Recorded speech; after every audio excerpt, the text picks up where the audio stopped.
Friday to you. Thank you for checking out this episode review of The Little Women of Atlanta. This episode was pretty cool. It was pretty cool. Minnie and Juicy was trying to get that coin. They trying to get the girls to sign on the dotted line. And that was the name of the episode. They trying to become management for the twins and the Cheeks. So the episode opens up. Everybody is backstage at the cheat code event waiting to perform for Cap G, who is, I don't know if he's the owner, but he's like the big guy at the Street Execs. So we have Bumpman. He performs first, and of course he did really well. He's a more seasoned artist. Then we had Abira, or Lil Vicious, you know. She performed and she came out with an introduction that was giving us Notorious B.I.G. like juicy type of tease. She said that this song was dedicated to everybody who doubted her when she was just trying to strip and feed her kids. Okay, girl, you know, you do what you got to do. But her performance was cool, and you know, as well, she's a more seasoned artist. So of course we expected Abira to do pretty good. Lastly, we had the twins, and I gotta say, they was lit. They was lit. They had some cute little outfits on, little booty shorts, you know, silver disco ball type of tees, and they was lit. I was really surprised that they did so well, being that this was their very first, you know, performance in front of a huge crowd of people. They had some crowd participation. They gave us a little dance moves, you know. They did very well. So after that, Juicy and Minnie meet up with GC, the Street Execs, just to go over how the artists performed at Street Code and to see whether they were ready for the tour. So GC gave us a little review, talked about Bumpman, you know, how seasoned he was, and of course, Minnie was hating. You know, she trying to get her artist on, so she threw a little hate out there, saying he was moving too fast and whatnot. And Juicy said, no, you was just looking too slow. I know that's right. You gotta fight for your artist. Then he talked about Abira. Basically the same thing. Like, she knows how to work the crowd, but she also needs more work. Of course, Juicy was hating on that. She said that of course she knows how to work the crowd. She used to be a stripper. But hey, you can't hate on that. Like, look at some of the strippers that are doing so well in hip hop today, like Cardi B. She might not write her own lyrics, but she know how to work a crowd. You know, she got the moves. I guess that's all that matter at the end of the day. But lastly, they talked about the twins, and he said the twins had a lot of sex appeal. They know how to, you know, work them moves. You know, they got ass, so they make it work for them, you know. And they use, I don't know if they still strippers, I don't know, but they were strippers at one point in time. So, you know, they know what to do to get the crowd going. However, with all of that being said, GC and the rest of the Street Execs really didn't feel that they were ready to go on tour, which was really surprising for Bumpman and Lil Vicious, because they are more seasoned, but they felt like they need to be working a little bit more before they take them on tour. It is what it is. So GC asked Juicy and Minnie whether they have contracts with their artists, because, you know, there's a possibility that they might be going on tour, and you know, they should be getting paid for their effort. They're setting up these events and whatnot. They should be getting a little percentage of that. So of course, Juicy has had a talk with the Cheeks about possibly becoming their management, but Minnie hasn't. She's basically working for free, you know, working as a friend. And that just lets you know, like, Minnie really don't know what she doing. But everybody got to start somewhere, you know.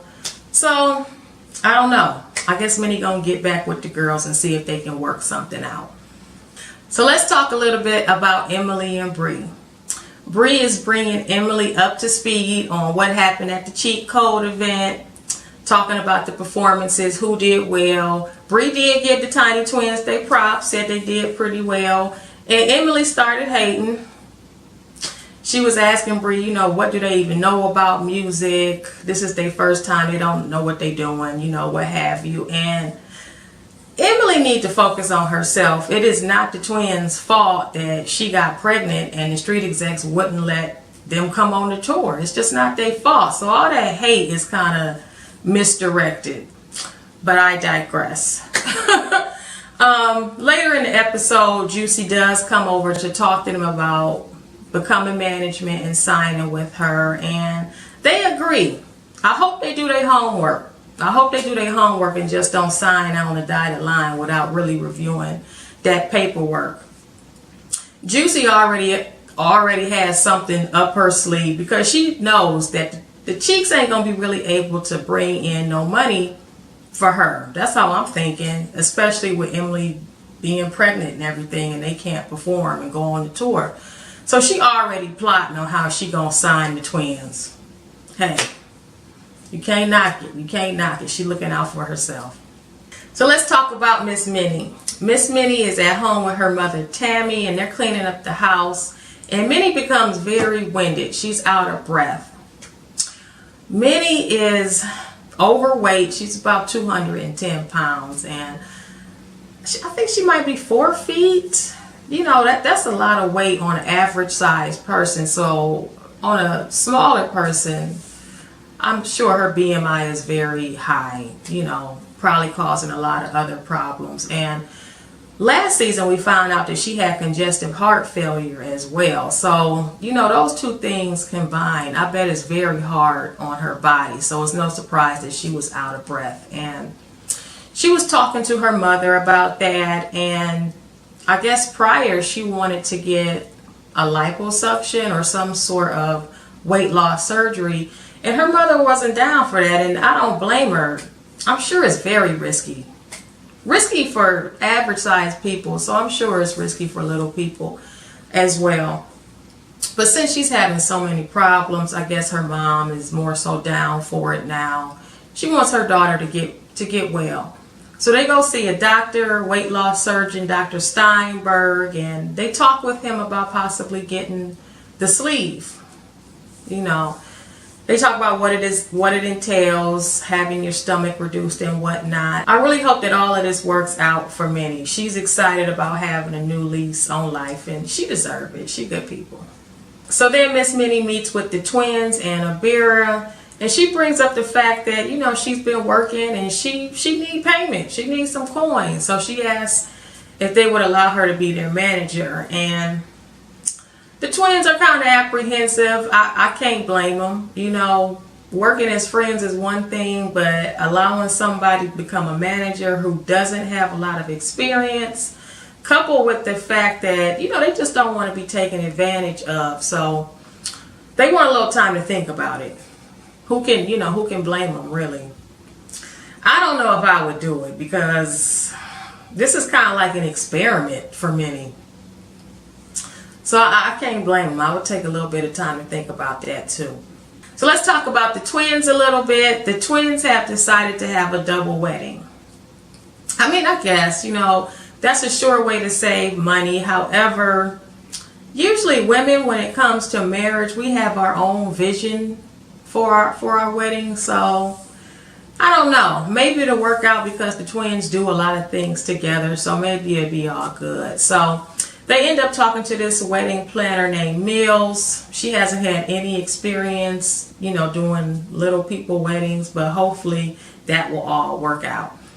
So next we had the twins in the store. They're picking out colors for their wedding, like a color scheme for the wedding, and Amanda mentions to Andrea that she feels that she's rushing the wedding because she doesn't feel Chris is going to stick around for it. Like, he going to back out. And I'm with Amanda.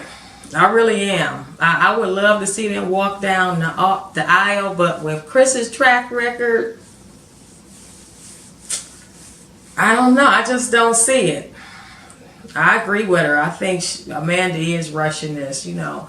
She's saying that she's down for Chris. That's her baby dad. She always gonna be there. But the question is, will Chris always be down for you and always be there for you? That's the question. That's the question. So the twins go over to see Juicy. They have a little conversation about Juicy possibly managing them. Juicy is all in the confessional talking shit about how she got the best spit game out here, and she's sure that she's gonna be able to convince the twins to sign with her. And I gotta give her props. She did well. She did well as far as trying to convince them to sign with her. She put a lot of doubt in their mind as far as working with Minnie. She told them Minnie is just looking out for herself. She really just trying to get her podcast off the ground. And she doesn't have a lot of connects. So all of her connects would come through working with them. Basically saying that Minnie needs them more than they need her. Also, the fact that Minnie doesn't know a lot about the business.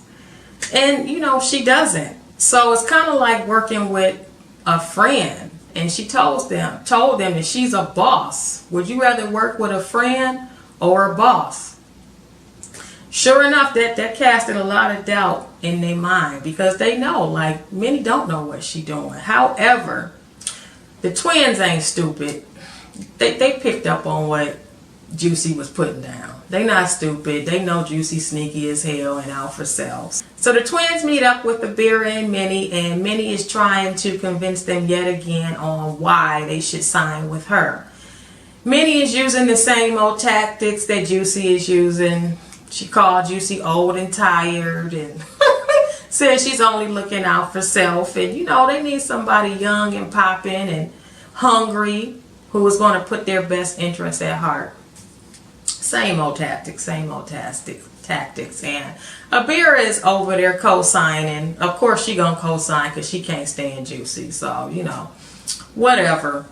Abira does throw a couple of questions, hard questions at Minnie as far as favoritism, since she's going to try to work with both artists. You know, are you going to put one artist above the other? You know, that's a real question. That's a real question. And Minnie, she's able to convince them that, you know, I have your best interest at heart. So, of course not. I'm going to treat you like my children. I love you all and give you the same attention. Ain't no favorite. So she's able to convince Abira and the twins to sign with her. I guess. So they signed the papers right there. No lawyer present. Didn't really look over the papers. Minnie ain't got no experience, but I don't know how that's going to work out. They should have definitely had somebody look over those papers before they signed them. Do they even know what percentage they're getting? I don't know what's going on, but hopefully it'll all work out, or that might be the end of their friendship. So that was the Little Women of Atlanta. Y'all tell me what y'all thought about this episode down in the comments. Subscribe if you haven't already, and I will see you next time. Peace.